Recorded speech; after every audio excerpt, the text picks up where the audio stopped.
A 59-year-old man has been hospitalised with a broken hip after being attacked during an armed hold-up at the Runga bowling club. 3 men broke into the club just after 10 last night, threatening and physically assaulting staff before escaping with a sum of cash. It's the second time a Runga business has been rocked by an armed hold-up in as many weeks. This time it was the bowling club who fell victim when 3 armed men broke in shortly after 10 p.m. last night. It is alleged the 3 offenders smashed their way through a window of the club after jumping the fence of a construction site next door. The 3 men were armed with a rifle, a knife and a jemmy bar. Luckily the staff at that location were able to secure themselves in a strong room. However, not before a 59-year-old employee was struck with the iron bar, the impact breaking his hip. It's the second time the club has been the target of an armed hold-up, and local businesses are growing understandably concerned. I think the business is looking for an increase in police presence. It's something we've spoken to the area command about, and we're hoping that they can reorganise some staffing issues so that it's known that police will be on the beat.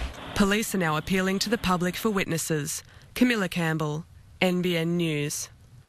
More details are beginning to emerge regarding what the Port Macquarie Hastings region gained in last week's state budget. It's been revealed the much-awaited funds needed to relocate the fire station have been delivered. This is the site of the new and improved Port Macquarie Hastings Emergency Operations Centre.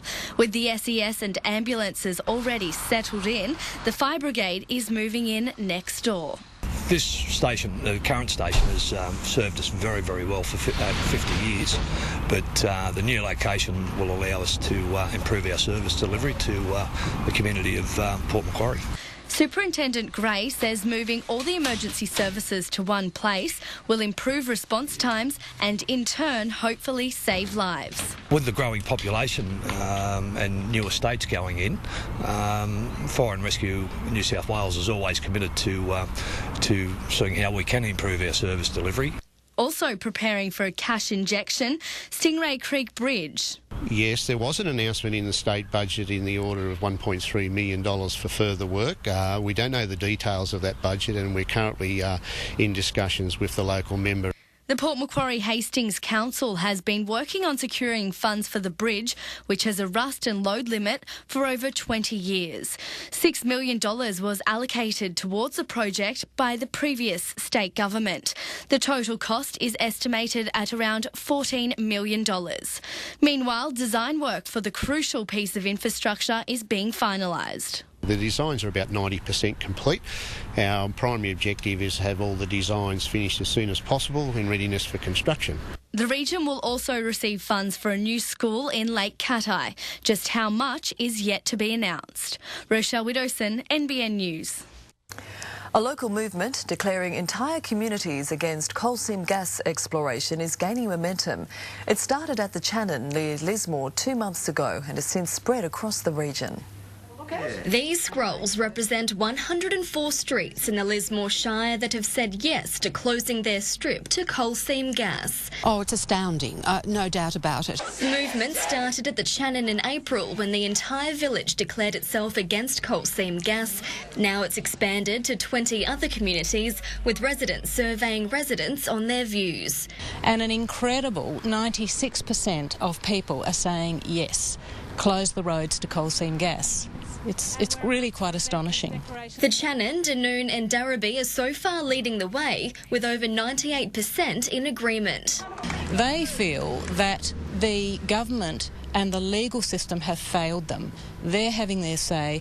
A more official figure will be determined in September's local government elections, when residents can answer whether they support CSG exploration and extraction in the Lismore area.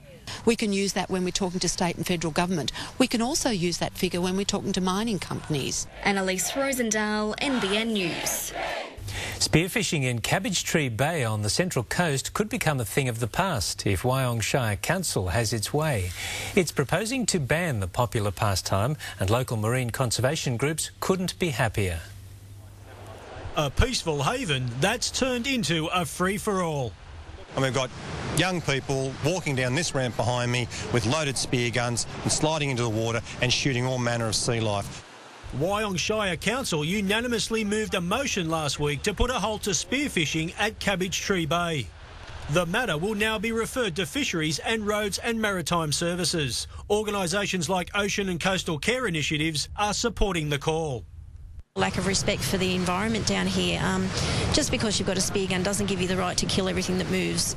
The popularity of spearfishing has spiked in recent years, with fishing shops selling on average 30 spear guns a week. Get both hands up, like so. You get one hand there, you get your next arm round, and you try and keep the gun as flat as possible. And from here, you literally just pull up. From an outsider's point of view, it does look, a bit full on. It does look cruel, but it is awesome fun. It is very safe, and it's a good way for the kids to be out there and in the water. There are already parts of the Central Coast where the activity is banned within 20 metres of public beaches. When we're out on patrols, staff along the Central Coast are periodically checking spear fishermen as they do with the rod and line type fishermen. The rules and regulations that we have at the moment in place manage the activity quite well. Michael Kane, NBN News. Coming up, the Greek election delivers a good result for the global economy.